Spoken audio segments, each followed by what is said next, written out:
Étant de Dijon, c'était une obligation de parler de ce monument isolé à l'entrée d'un bois qui effraie tant les Dijonnais. Les témoignages sont multiples, certains y ont vu le diable ou encore une dame blanche.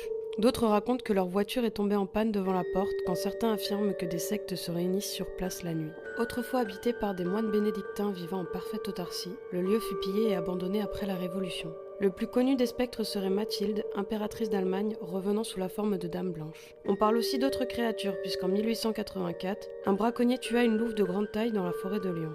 En revenant le lendemain, il découvrit baignant dans son sang le cadavre de sa femme, qui n'aurait été autre qu'une garache, un loup-garou femelle. Un trésor se trouverait aussi à l'abbaye, mais serait gardé par le chat Goublin, un lutin facétieux qui prend la forme d'un simple matou pour surveiller son butin.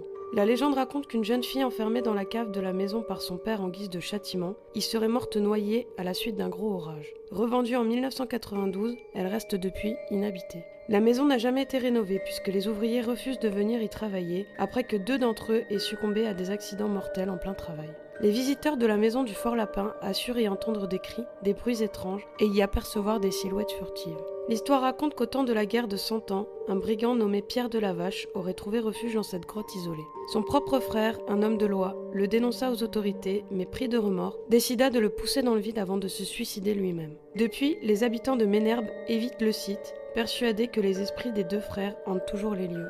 Ce lieu en proie à une malédiction est bien connu des Lillois. Certains évoquent un ancien drame familial survenu au XIXe siècle. D'autres parlent de propriétaires victimes d'étranges accidents. Il se murmure également qu'un médecin y aurait pratiqué des expériences douteuses. Plusieurs occupants ont témoigné de sensations oppressantes, de bruits inexpliqués et d'apparitions spectrales. Aujourd'hui inhabitée, elle continue de fasciner les amateurs de paranormal et les curieux en quête de sensations fortes.